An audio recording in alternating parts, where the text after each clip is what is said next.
We really don't get a lot of visitors. The majority of their social activities would be limited to school. I find that being a parent of children with autism is extremely isolating. A lot of times, children with autism have certain behaviors that are not socially acceptable, and it's generally because they're frustrated.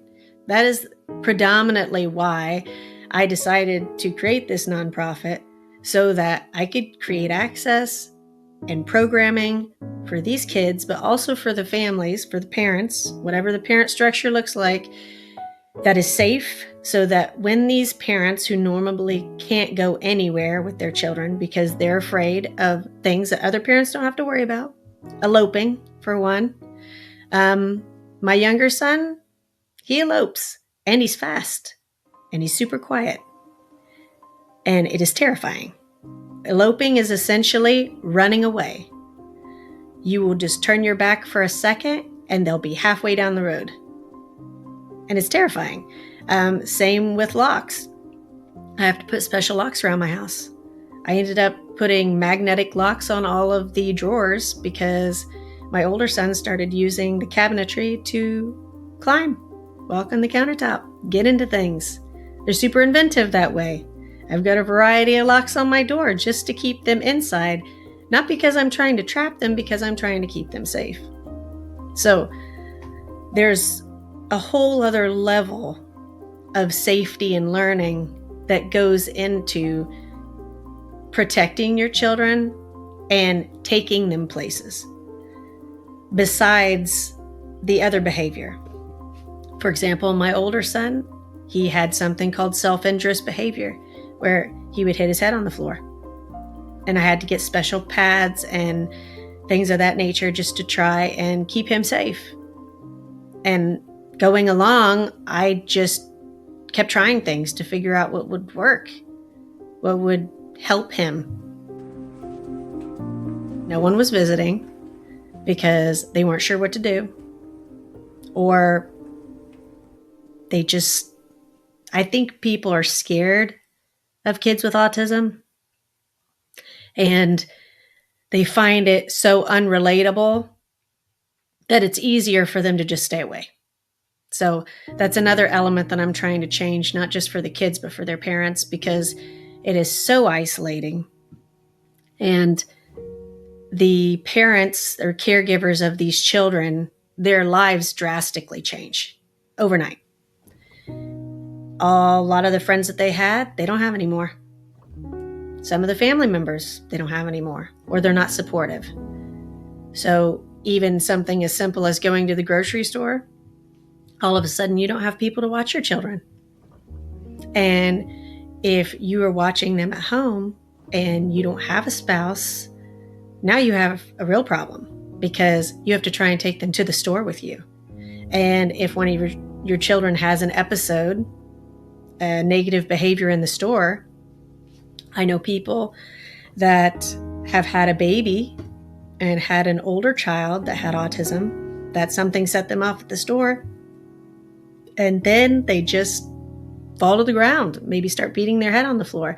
And everyone looks at them like they're doing something wrong, or there's abusive behavior going on. And actually, there are a lot of parents of children with autism that get DCS called on them, and they didn't do anything wrong, because maybe a neighbor hears some screaming or some pounding on the walls or things like that. Or maybe the child scratches themselves because they're overwhelmed. And I generally think that's what happens. There's a variety of triggers that can set a child off. And it's a constant process of trying to navigate those and making it safe. You go through a process of trial and error, so you sort of become a researcher, if you will. Okay, what works, what doesn't? If you try this, what is the reaction? I would say 9 times out of 10, any sort of disciplinary behavior or disciplinary action to improve a behavior, in my experience, it almost has the opposite effect. Maybe for another child, you could put their nose in the corner. You make them stand still, take their toy away from them. It doesn't work like that with kids with autism. Everything you learn from your family or from your parents of how to parent, watching them, which is essentially how we all do it. We use all the examples, or we're told, well, this is how I did it. Try it. So that's another element of parenting children with autism that is extremely frustrating. It's like, my child is not like these other children. And everything that you're telling me is not working. I'm not being disrespectful because I'm not doing it. It just doesn't work. Any particular behavior with special foods, something as simple as bottles. All three of my children still have bottles. Plenty of people have told me, oh, why do you still give him a bottle? Well, my younger one, he doesn't eat a lot of stuff. I try all kinds of things. I even sit on the floor with the plate because they will come to me and I'll try and get them to eat off my plate. I'll make all different kinds of foods, all different kinds of vegetables, cook it a different way, use the air fryer, bake it. And so then I think parents with children with autism, we seek each other out, or we seek out organizations that are doing similar things, or we're seeking out knowledge. But a lot of times, therapists aren't always helpful.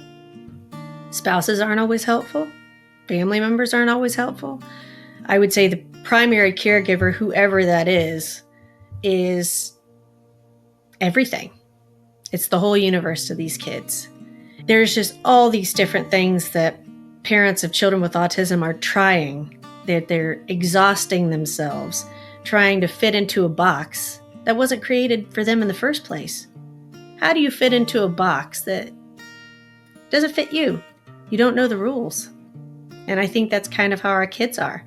We are told that we should make our children fit into society. Well, they don't fit because they're special.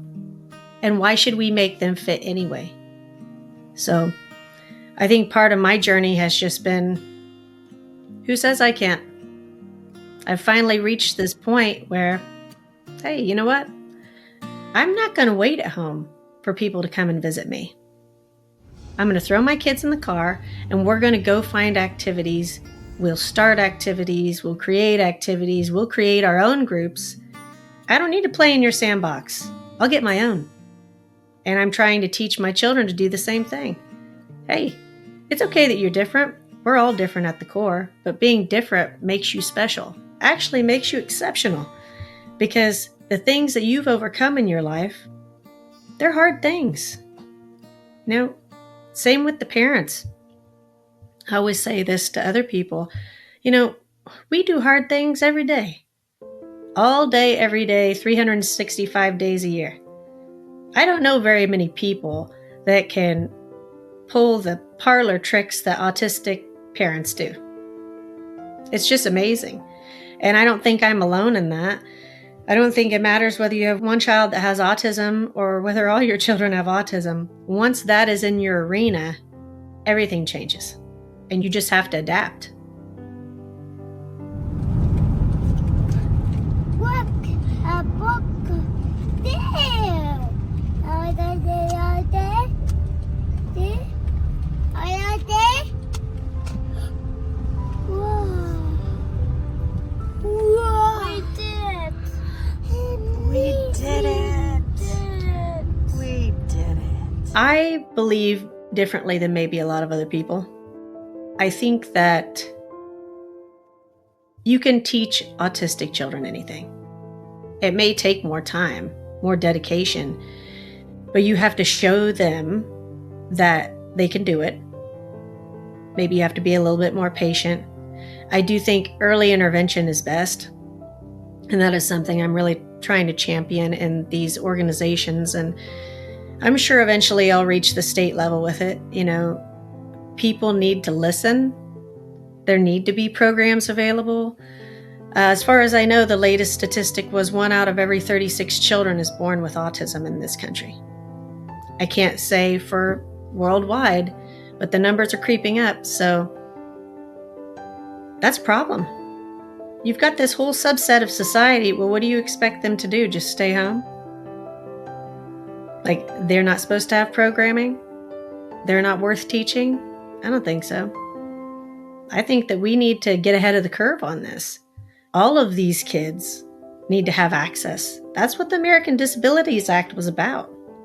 And there's a lot of public schools that they either don't know or they don't want to, maybe. Maybe they're overstaffed. But that doesn't mean that there shouldn't be programming. That doesn't mean that there shouldn't be programs for these parents. Relief. They have a thing called respite care in the US. I'm sure every state is different, but the waiting lists for these things are horrendous. So you sign up, you have to find out about it. And normally the way you find out about it is through someone else or maybe a medical professional that lets it slip or cares enough to tell you. There's not, say, like one-stop shopping for figuring out everything with autism. You have to just scour the internet, essentially. And if you're lucky enough to hear about the stuff, then you have to fill out all the paperwork, normally go to a bunch of meetings. It's a long process. Even something like medical care. If your child has autism, at least in the state of Indiana, you can get yourself on a list. It's normally about a 2-year waiting list, but you do eventually get access to a level of medical care that allows you to do things like respite care. But like I said, that's minimum 2-year waiting list. Same with the ABA schools. Not everybody believes in ABA. It's worked out well for my family. I'm not here to judge people or tell them what to do, but there needs to be options, and there needs to be good data and good options. There needs to be excellent providers that have the right information. Same with therapists.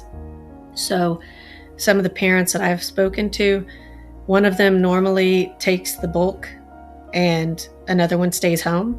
A lot decide to homeschool because once your child graduates from ABA, there aren't a lot of options. There are some better options when you get closer to the bigger cities. For example, there's an autistic high school in Indianapolis. As far as I know, there's only one. I'm not quite sure what that will look like in the future, but I'm very present-minded about what is the longevity of resources. I do know that once an autistic child becomes a legal adult, most of the programming and most of the resources just bottom out, at least in Indiana. And then that's a whole subset of issues. And then there's having to plan for these kids. Like, what if something happens to you? Most people don't want to be around you anyway. So who takes over? You don't want them to become a ward of the state. I've heard of some horrible things going on when children become wards of the state. Nobody wants that. Like, you don't want your child that's clearly intelligent but just non-speaking to be pumped full of medication and strapped down in a chair. And it's just awful, some of the things that are happening. The ABA school where my kids go, they don't restrain them. Apparently there are some that do. I've seen pictures of children that have been restrained by 4 or 5 adults on the floor, and they have rug burns on their back and things like that because essentially they think they're not complying. And what world do we live in where a child with autism that is non-speaking needs to be held down by several adults? I don't think we live in that world. And so those of us that make a voice, I guess, or just won't shut up, we're going to have to do something about it because our kids deserve a better world, and we deserve a better world too.